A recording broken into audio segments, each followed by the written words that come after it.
আসসালামু আলাইকুম, সবাইকে স্বাগতম হোম টিউটর 24 এ আইসিটি এমসিকিউ আলোচনায়। আজকে থাকছে চট্টগ্রাম বোর্ড 2019 সালের প্রশ্নটি। একে একে আমরা 25টা প্রশ্ন আলোচনা করব। শিক্ষার্থীরা ধৈর্য ধরে শেষ পর্যন্ত ভিডিওটি দেখো আর ভিডিওটি বন্ধুদের সাথে শেয়ার করো, লাইক এবং কমেন্ট করো। চট্টগ্রাম বোর্ডে 2019 সালের আইসিটিতে প্রথম যে প্রশ্নটি এসেছিল সেটি হচ্ছে 5 কিলোবাইট ডাটা আদান প্রদানের ক্ষেত্রে অ্যাসিনক্রোনাস ট্রান্সমিশনের দক্ষতা কত। একটা সহজ সূত্রের মাধ্যমে এটা আমরা বের করতে পারি। তো তার আগে জানতে হবে অ্যাসিনক্রোনাস ট্রান্সমিশন মানে কি। যদি একটা যন্ত্র থেকে আরেকটা যন্ত্রে ডাটা ক্যারেক্টার বাই ক্যারেক্টার অর্থাৎ একটি একটি অক্ষর করে পাস হয়, সেই ট্রান্সমিশন পদ্ধতিকে বলা হয় অ্যাসিনক্রোনাস ট্রান্সমিশন পদ্ধতি। এখন একটা ক্যারেক্টার বলতে কি বোঝায়? আমরা জানি যে এ বি সি ডি এগুলো প্রত্যেকটা একটা একটা ক্যারেক্টার। তো আমরা জানি এ মানে হচ্ছে 0 1 0 0 0 0 0 1। এখন একটা মোবাইল থেকে যদি আরেকটা মোবাইলে আমরা একটা এ পাঠাতে চাই তাহলে এই 8টা বিট যাবে।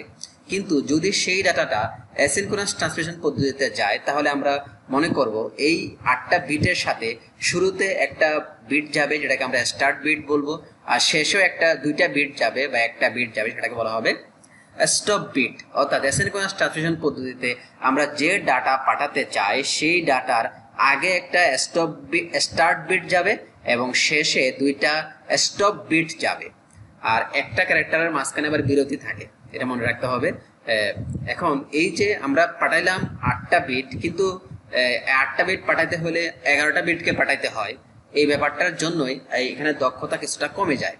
তো এখানে আমরা দক্ষতা বের করার জন্য বের করতে পারি যে দক্ষতা, একটা সূত্র আছে, দক্ষতা এটা ইটা সমান সমান আমরা বলতে পারি যে প্রকৃত ডাটা, আমরা যে ডাটা পাঠাইলাম সেই 8টা বিট প্রকৃত ডাটা, আর নিচে আমরা দিব মোট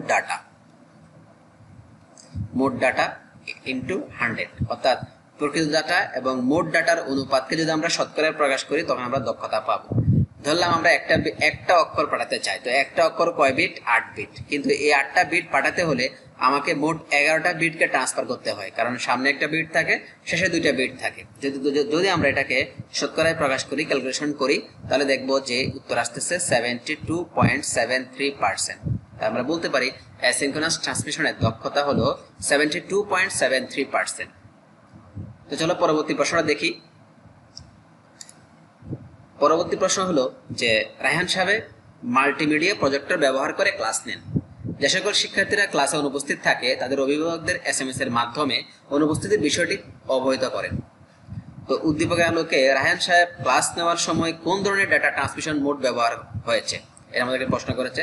তো আমরা জানি যে মাল্টিমিডিয়া যখন প্রজেক্টরের মাধ্যমে ক্লাস নেওয়া হয়, শিক্ষার্থীরা শুধুমাত্র প্রজেক্টরের সাউন্ড শুনে বা প্রজেক্টরে দেখে, কিন্তু তারা কিন্তু কোনো প্রজেক্টরের মধ্যে তারা কোনো রেসপন্স করতে পারে না, ওখানে গিয়ে তারা কিছু লিখতে পারে না, বা ওখানে তারা কোনো শব্দও করতে পারে না। তার মানে এটা একদিক থেকে শুধু ডাটাটা আসতেছে, অর্থাৎ শুধু টিচারের দিক থেকে স্টুডেন্টদের দিকে ডাটা আসতেছে। এই জন্য আমরা বলতে পারি এই ক্লাস নেওয়ার পদ্ধতিটা হচ্ছে সিমপ্লেক্স মোড। তাহলে 2 নম্বর উত্তর হবে সিমপ্লেক্স।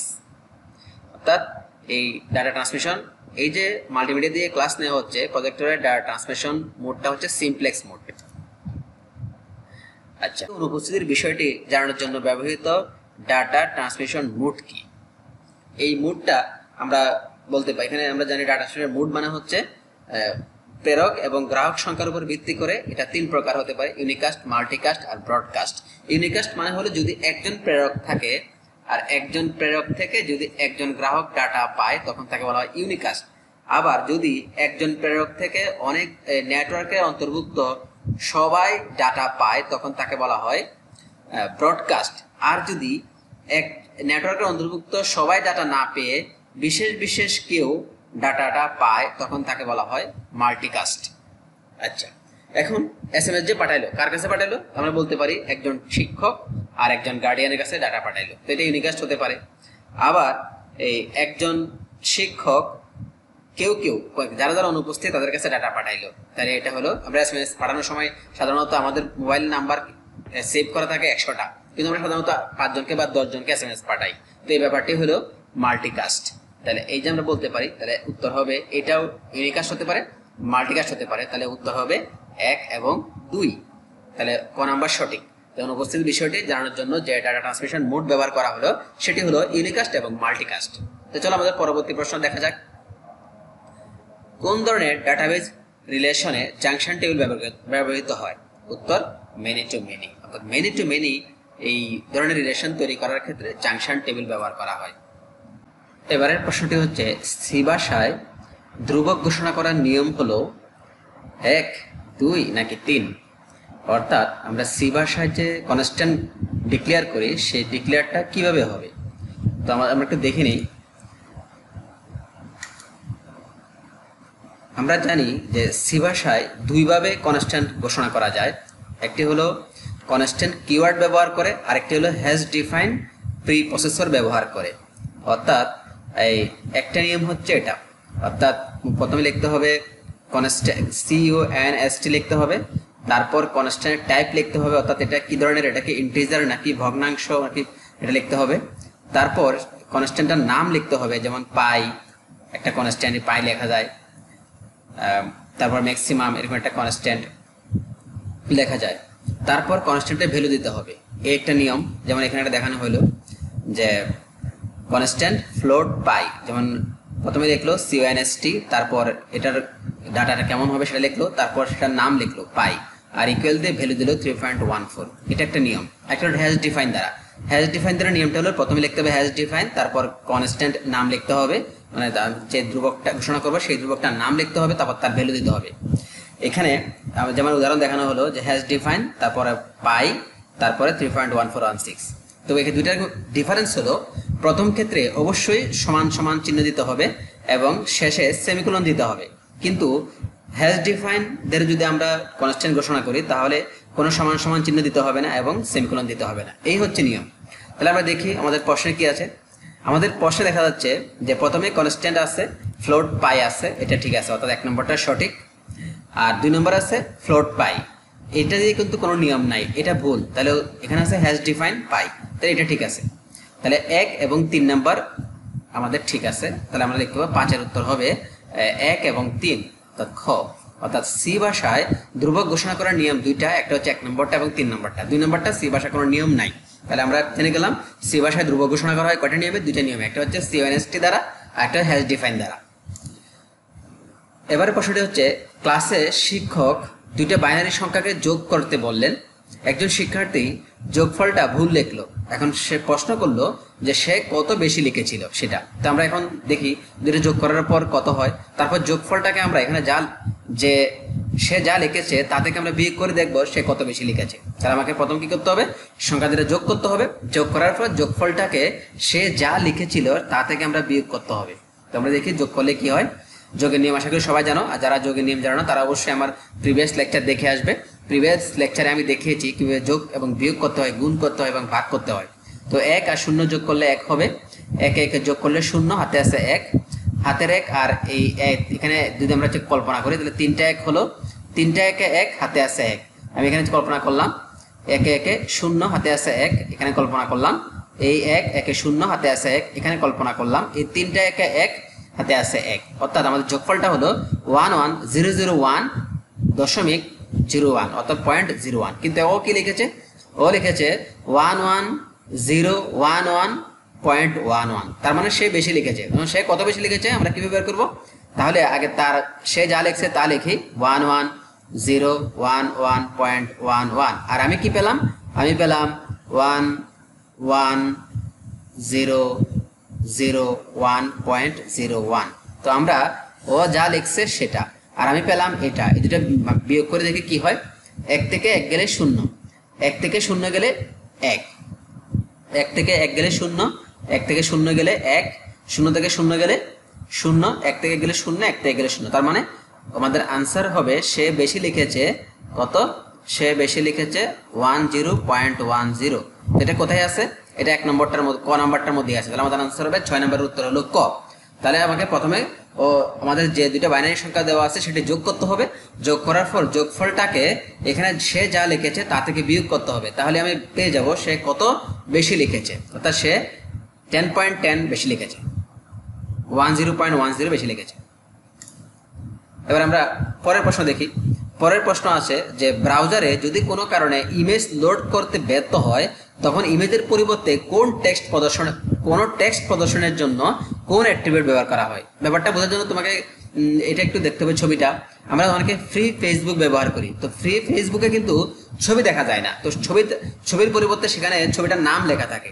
যেমন এখানে দেখো no photos in free mode, use data to see photos. তাহলে এখানে যে ফটোটা আছে সেই ফটোর পরিবর্তে এখানে একটা লেখা দেখা যাচ্ছে।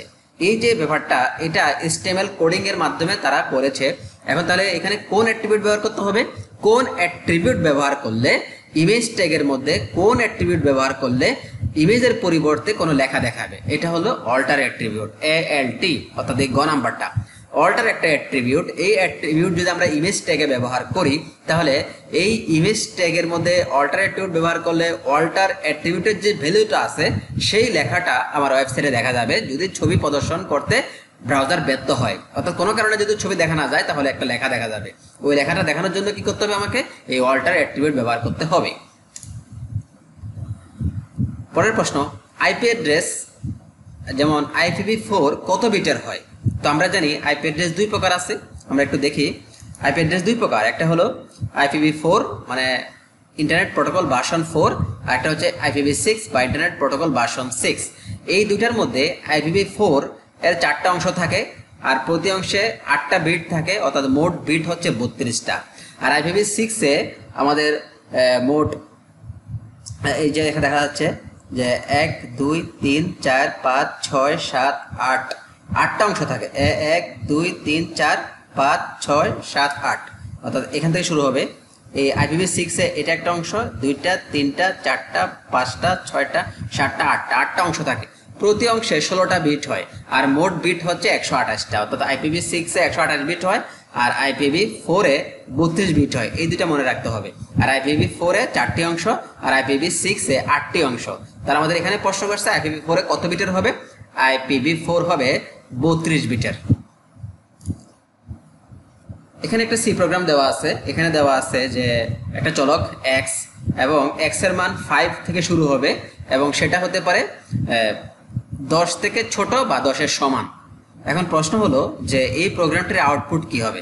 তো আমাদের পুরোটা প্রোগ্রাম যদি আমরা পড়ি তাহলে এখানে দেওয়া আছে, দেখো একটা ব্রেক দেওয়া আছে, এখানে ইফ দেওয়া আছে। যদি ইফ ব্রেক থাকে তো ইফের ভিতরে যে ভ্যালু থাকবে সেই ভ্যালু পর্যন্ত আমাকে মান নিতে হবে।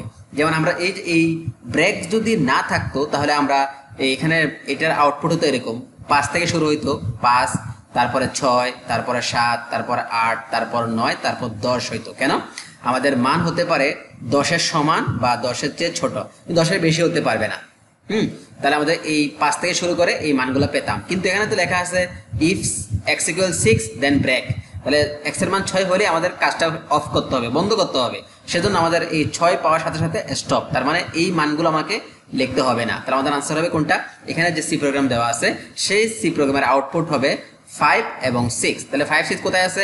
খ নাম্বারে আছে, তাহলে আমাদের আনসার হবে খ নাম্বার। অর্থাৎ এই যে সি প্রোগ্রাম দেওয়া আছে এই সি প্রোগ্রামের আউটপুট হবে 5 6। এবার পরের প্রশ্ন 10 নাম্বার, কোন ডিভাইসটি প্রোটোকল ট্রান্সলেশনে ব্যবহৃত হয়? আমরা জানি যে একাধিক নেটওয়ার্কে যদি যুক্ত করি তাহলে আমাদের ব্রিজ ব্যবহার করি, আর একাধিক যন্ত্র যুক্ত করার জন্য আমরা রাউটার বা সুইচ ব্যবহার করি। আবার যদি কোনো নেটওয়ার্কে প্রোটোকল থাকে সেক্ষেত্রে আমরা গেটওয়ে ব্যবহার করি। তাহলে আমরা বলতে পারি কোন ডিভাইসটি প্রোটোকল ট্রান্সলেশনে ব্যবহৃত হয়? উত্তর গেটওয়ে। অর্থাৎ গেটওয়ের মাধ্যমে আমরা একাধিক প্রোটোকল বিশিষ্ট নেটওয়ার্ক যুক্ত করতে পারি। পরবর্তী প্রশ্ন, ন্যারো ব্যান্ডে কত গতিতে ডেটা স্থানান্তর হয়? তো আমরা জানি এরকম আমাদের ইন্টারনেট ডাটা ট্রান্সফারের ক্ষেত্রে 3 ধরনের ব্যান্ড প্রচলিত রয়েছে। একটি হলো ন্যারো ব্যান্ড, একটা হলো ভয়েস ব্যান্ড, একটা হলো ব্রড ব্যান্ড। তো আমরা জানি ন্যারো ব্যান্ড শুরু হয় 45 থেকে 300 বিপিএস পর্যন্ত। 45 থেকে শুরু করে 300 বিপিএস পর্যন্ত ডাটা ন্যারো ব্যান্ডের মাধ্যমে স্থানান্তর হয়। তো এখানে প্রশ্ন করেছে ন্যারো ব্যান্ডের কত গতিতে ডাটা স্থানান্তর হয়? উত্তর 300 বিপিএস। তার মানে আমাদের আনসার হবে 11 আনসার ঘ নাম্বারটি, অর্থাৎ 300 বিপিএস। আমরা পরের প্রশ্নে যাচ্ছি। এখানে দুটি দেখা আছে, এ একটা নাম্বার হেক্সাডেসিমালে আছে, 10 একটা নাম্বার বাইনারিতে আছে, 7 একটা নাম্বার অক্টালে আছে। এইগুলোর মান কোনটা হতে পারে? এটা আমাদের বের করতে হবে। 1 হবে নাকি 2 হবে নাকি 3 হবে। সেক্ষেত্রে আমাদের এখানে প্রত্যেকটার ভিন্ন ভিন্ন ফরম্যাট দেওয়া আছে, এগুলো যোগ করতে হবে, একই ফরম্যাটে এনে তারপর যোগ করতে হবে। তো আমরা জানি এ মানে হচ্ছে 10, তো বাইনারিতে 10-এর বদলে আমাদের লিখতে হয়, আমরা লিখতে পারি এভাবে, একে আমরা বাইনারিতে প্রকাশ করি 1010, আর যেটা বাইনারিতে 10 আছে সেটাকে আমরা এভাবে লিখতে পারি 10 মানে 10, বাইনারিতে 10, এটা আমরা এভাবে লিখলে সামনে দুটো শূন্য দিতে হবে, অর্থাৎ বাইনারির 10 এখানে লিখলাম, আর যেহেতু সামনে কিছু নাই দুটো শূন্য দিতে হবে। আর 7 অক্টালে আছে, তো 7 যদি অক্টালে থাকে সেটা আমরা জানি, অক্টালে যদি 7 হয় সেটা বাইনারিতে হয় 111 এরকম। যারা জানো না এই ব্যাপারটা তারা প্রিভিয়াস লেকচারগুলোকে দেখে আসো, সেখানে আমরা দেখানো হয়েছে যে অক্টালে 7 মানে কিভাবে বাইনারিতে 0111 হয়। তাহলে আমি হেক্সাডেসিমালের একেও বাইনারিতে প্রকাশ করলাম, তার একটা সব বাইনারিতে আসেই 10 এটা লিখলাম, আর 7 যে অক্টালে আছে সেটাকেও বাইনারিতে লিখলাম। 7 যেটা অক্টালে আছে সেটা বাইনারিতে হবে 0111। এই সবগুলো আমরা এখন যোগ করব। এই যোগ করার পর আমরা বুঝতে পারবো আসলে এখানে যোগফলটা কোনটা হবে। তো 001 যোগ করলে 1 হবে, আর 3টা একে যোগ করলে 1 হয়, হাতে আছে 1, হাতের 1 আর এই 1 যোগ করলে 0, হাতে আছে 1, হাতের 1 আর এই 1 যোগ করলে 0, হাতে আছে 1, তার মানে হলো কত 10011। তো এটা কি এখানে আছে? হ্যাঁ আছে, 10011 এখানে, তাহলে 3 নাম্বারটা সঠিক হতে পারে। কিন্তু আমাকে দেখতে হবে এই 2 নাম্বারটা হয় কিনা। তো 1011কে আমরা হেক্সাডেসিমালে প্রকাশ করব। হেক্সাডেসিমালে প্রকাশ করতে কিভাবে করতে হয়? হেক্সাডেসিমালে প্রকাশ করার জন্য 4টা করে বিট নিতে হয়। আমরা এখান থেকে এই 4টা নিব, আর এখানে যেহেতু 4টা নাই আমরা 3টে শূন্য দিব। এই তাহলে এই 0011 মানে হলো 3, আর 0001 মানে হচ্ছে 1। যারা এই ব্যাপারটি বুঝতে পারোনি তারা অবশ্যই আমার প্রিভিয়াস ভিডিও দেখে আসবে। প্রিভিয়াস ভিডিওতে দেখানো হয়েছে কিভাবে এই হেক্সাডেসিমাল নাম্বার থেকে ডেসিমাল করা যায়, বা বাইনারি থেকে হেক্সাডেসিমাল করা যায়, হেক্সাডেসিমাল থেকে বাইনারি করা যায়। তাহলে আমরা দেখতেছি এখানে যে যোগফলটা বের হয়েছিল সেটা মানে আমরা হেক্সাডেসিমালে কি করতে পারি, 13 লিখতে পারি। আমরা কি করলাম, এই বাইনারি নাম্বারটাকে হেক্সাডেসিমাল করলাম, তাহলে 13 হতে পারে, তাই এটাও সঠিক। এবার দেখি এটাকে অক্টাল করলে কি হয়। তো উত্তর কি বের হয়েছিল আমাদের উত্তর বের হয়েছিল 10011। এই নাম্বারটাকে আমরা অক্টাল করে দেখবো যে এই যোগফলটা ঠিক আছে কিনা। তো যদি অক্টাল করে আমরা যদি 3 বিট করে নিতে হয়, তো আমরা 3 বিট নিলাম, এই 011, আর এখান থেকে যে 3 বিট নাই আমরা এখানে শূন্য দিব, 010। তো 011 মানে 3 আমরা জানি, আর 010 মানে 2 এটা আমরা জানি। অর্থাৎ অক্টালে 010 মানে 2 হয়, আর 011 মানে 3 হয়। তাহলে আমরা পেয়ে গেলাম এই 23 হচ্ছে অক্টাল। তাহলে আমাদের 3টা উত্তরই সঠিক। অর্থাৎ এই 3টা নাম্বার যোগ করলে হতে পারে 13 যেটা হেক্সাডেসিমালে, হতে পারে 23 যেটা অক্টালে, হতে পারে 10011 যেটা বাইনারিতে। আশা করি সবাই বুঝতে পেরেছো। আমাদের পরের প্রশ্ন হচ্ছে ডিডিএল কমান্ড কোনটা? ডিডিএল মানে ডাটা ডেফিনেশন ল্যাঙ্গুয়েজ, এই কমান্ড কোনটা? উত্তর হচ্ছে ক্রিয়েট। এটা হচ্ছে ডিডিএল কমান্ড। আর সিলেক্ট, ইনসার্ট, আপডেট এগুলো হচ্ছে এসকিউএল কমান্ড। একটু ডাটাবেসটা পড়তে হবে তোমাদেরকে, ষষ্ঠ অধ্যায়ে আছে ডিডিএল কমান্ড কোনটি, এসকিউএল কমান্ড কোনটি। আমি সংক্ষেপে বললাম, এই ক্রিয়েটটা হচ্ছে ডিডিএল কমান্ড, আর সিলেক্ট, ইনসার্ট, আপডেট এগুলো হচ্ছে আমাদের এসকিউএল কমান্ড। এবার এখানে প্রশ্ন একটা লজিক সার্কিট দেওয়া আছে, বলছে এই সার্কিটের এফ এর মান কত হবে। তো চলো আমরা এই সার্কিটটাকে সমাধান করি, এই সার্কিটের ফাংশনটা বের করি। এখানে দেওয়া আছে ইনপুট এটা নট গেট, এটা হচ্ছে একটা নর গেট, আর এটা একটা অর গেট। তো কিভাবে বুঝবো? যদি দাগটা এভাবে থাকে তাহলে বুঝতে হবে এটা অর গেট। এখানে ইনপুট করা হচ্ছে এ, ইনপুট করা হচ্ছে বি নট, এখানে তাহলে বের হবে A plus B not whole not. কেন? এটা নর গেট, এটা যোগ করবে, যোগ করার পরে পূরক করবে। তো কি কাকে যোগ করবে?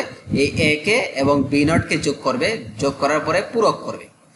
আর এখানে ইনপুট করা হলো কি এ নট আর বি, তাহলে এখানে আউটপুট হবে A not plus B whole not, কারণ এই গেটটা নর গেট, এটা একাধিক এই দুইটা ইনপুটকে সে যোগ করবে, যোগ করার পরে পূরক করবে। এই জন্য আমরা লিখতে পারি A not plus B whole not. এখন এটা অর গেট, এটা কি করবে? এই দুইটা ইনপুটকে যোগ করবে। তো ইনপুট করলাম এটার মধ্যে কি, এটার মধ্যে ইনপুট করলাম A plus B not whole not plus A not plus B whole not, এই দুইটা ইনপুটকে সে যোগ করবে। তো এখানে দেখো উত্তরে কি এগুলো আছে? নাই, উত্তর কিন্তু এটা নাই। তাহলে কি করতে হবে? আমাকে একটু সমাধান করতে হবে। আমি একটু সমাধান করলেই বুঝতে পারবো এখানে কি হবে। তো আমরা প্রথমে সমাধানটা এভাবে করতে পারি। এখানে প্লাস বি হোল নটের উপর নট আছে, তো আমরা জানি যদি একাধিক, এখানে একটা জিনিস আর এটা একটা জিনিস, দুইটা জিনিসের মাঝখানে প্লাস চিহ্ন আছে, তো ডিমর্গান বলেছেন যদি দুইটা জিনিসের মাঝখানে প্লাস চিহ্ন থাকে এবং উপরে নট চিহ্ন থাকে তাহলে এই প্লাসটা ইনটু হবে। তো আমরা লিখতে পারি এখানে A not B, A and B not, আর উপরে যে নট চিহ্ন ছিল এটা দুই ভাগ হবে, অর্ধেকটা এখানে অর্ধেকটা এখানে বসবে, আর মাঝখানে প্লাস চিহ্ন থাক, এই প্লাসটা দিলাম। এবার এখানে দেখো এ নট আর বি এর মাঝখানে প্লাস চিহ্ন আছে, তো এই এ নট আর বি এর মাঝখানে ইনটু হয়ে যাবে, আর উপরে যে নট চিহ্ন ছিল এই নট চিহ্ন দুই ভাগ হবে, অর্ধেকটা এর উপরে অর্ধেকটা বি এর উপরে লিখতে পারি আমরা এইভাবে। তাহলে আমরা যদি একটু সমাধান করি এটাকে, তাহলে এ নট থাক, আমরা জানি নটে নটে কি যায়, কাটা যায়। যারা এটা জানো না তারা অবশ্যই প্রিভিয়াস ভিডিও দেখবা, বুলিয়ান অ্যালজেব্রার প্রিভিয়াস ভিডিওগুলোতে দেখানো আছে কিভাবে এরকম সমীকরণকে আমরা সমাধান করতে পারি। অনেকগুলো সমীকরণ আমরা সমাধান করেছি, তুমি ভিডিওগুলো একটু দেখো, আশা করি পারবে। তবে ভিডিওগুলো আমি সাজেস্ট করি ভিডিওগুলো সিরিয়ালে দেখবা, লেকচার 1 2 3 4 এভাবে পর্যায়ক্রমে দেখবা, তাহলে আশা করি তোমাকে আর প্রাইভেট পড়তে হবে না। এই নট বারে বারে কাটা যাবে বা নট নট কাটা যায়, অর্থাৎ এর উপরে দুইটা দাগ থাকলে দুইটা দাগেই বেনিশ হয়ে যাবে।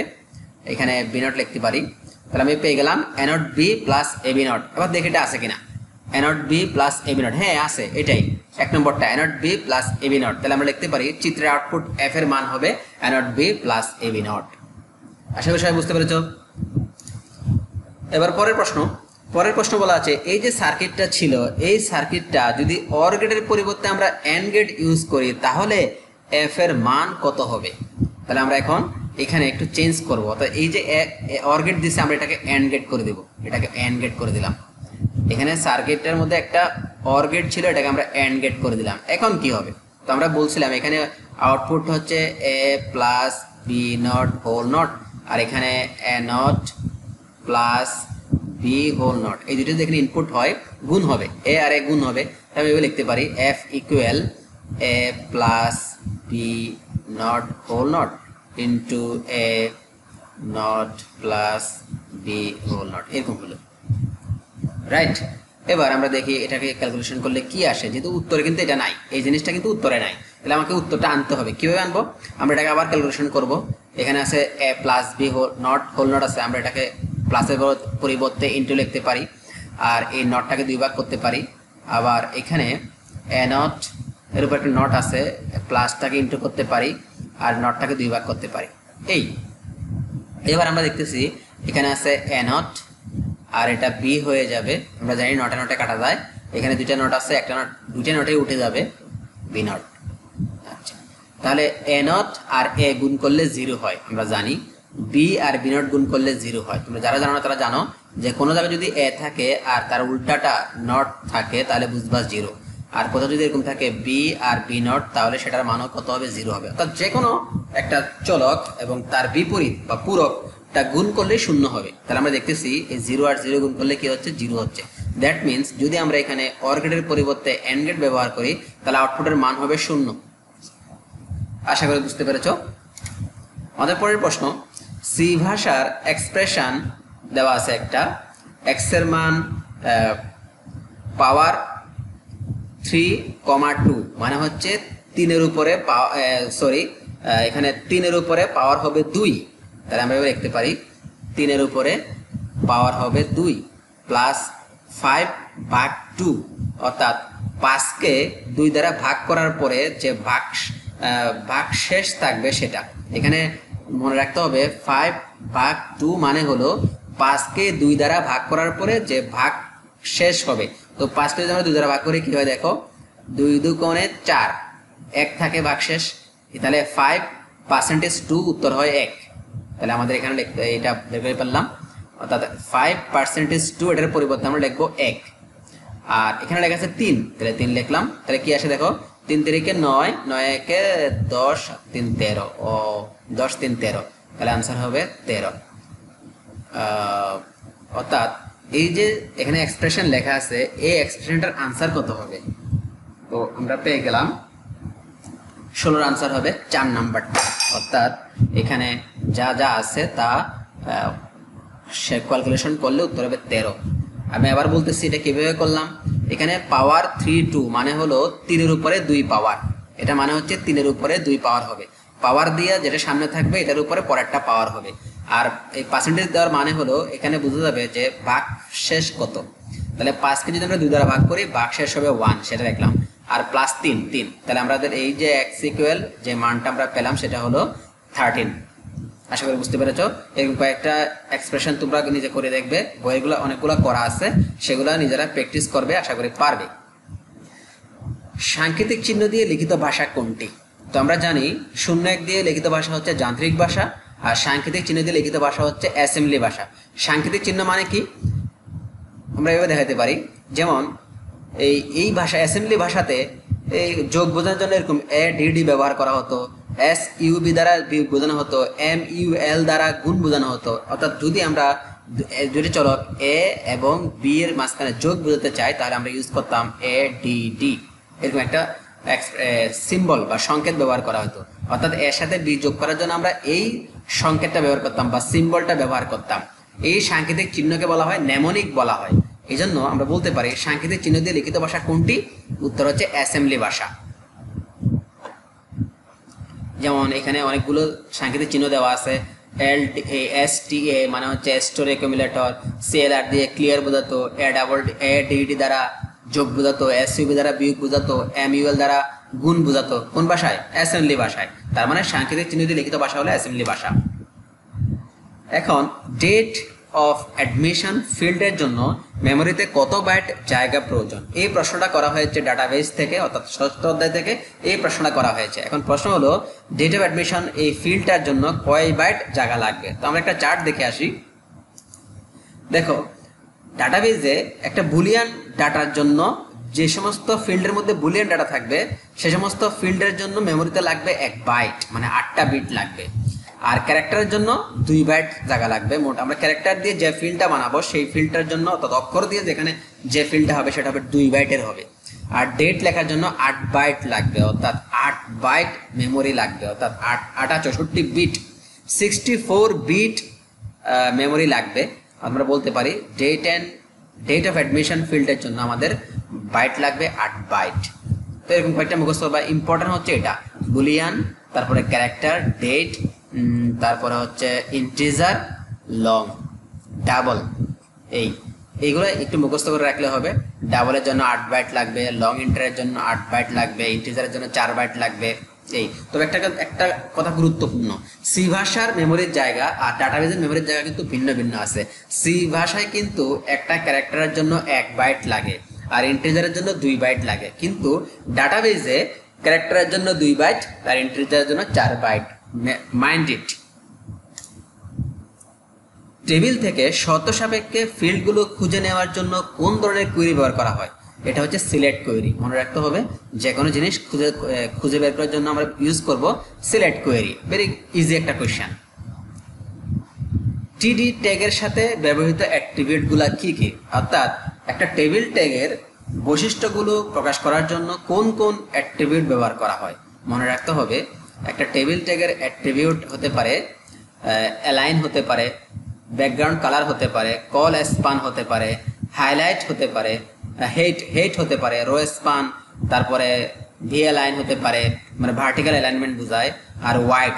এইগুলো হচ্ছে height, wide, row span, column span, vertical alignment, তারপরে অ্যালাইনমেন্ট, তারপরে ব্যাকগ্রাউন্ড কালার হচ্ছে আমাদের টেবিল ট্যাগের অ্যাট্রিবিউট। তাহলে এখানে কি কি আছে? এখানে আছে অ্যালাইনমেন্ট, ফেস, কল স্পান। তো আমরা দেখতেছি এখানে তো আমাদের টেবিলের মধ্যে কি নাই, আমরা যে চার্ট দেখলাম সেখানে তো ফেস নাই। তাহলে উত্তর হবে কোনটা? অ্যালাইন আর কল স্পান। 1 এবং 3 উত্তর, অর্থাৎ 20-এর উত্তর হবে খ। ফেস থাকবে না। টেবিল ট্যাগের অ্যাট্রিবিউট হলো align, col span, row span, এগুলো হচ্ছে অ্যাট্রিবিউট। ব্যাকগ্রাউন্ড কালার হতে পারে। এবার RGB আমরা জানি এটা একটা কোড, অর্থাৎ আমাদের HTML এ বিভিন্ন রং বোঝানোর জন্য আমরা এই কোডটা ব্যবহার করে থাকি। এই কোডটা কোন রংকে নির্দেশ করে? তো এখানে দেওয়া আছে যে 255 255 255, মানে আর রেডও আছে, গ্রিনও আছে, ব্লু আছে। এখানে আর দিয়ে R255 মানে রেড আছে, গ্রিন আছে, ব্লু আছে। তিনটা যেহেতু আছে সেজন্য এটা হচ্ছে, আমরা জানি তিনটা রং মিশলে কি হবে? সাদা হবে। আমরা জানি মৌলিক রং তিনটি কি কি? আসমানি, আসল রং 3টা, আসমানি, সবুজ এবং লাল। এই 3টা রং যদি আমরা একসাথে মিশাই তাহলে হবে সাদা রং। তাহলে আমরা বলতে পারি যে RGB এই তিনটা কোড যদি উপস্থিত থাকে 255 255 255 তাহলে হবে সাদা রং। আর যদি তিনটা জিরো হয়, মানে এখানে যদি জিরো হয়, এখানেও জিরো হয়, এখানেও জিরো হয়, তাহলে কালো রং।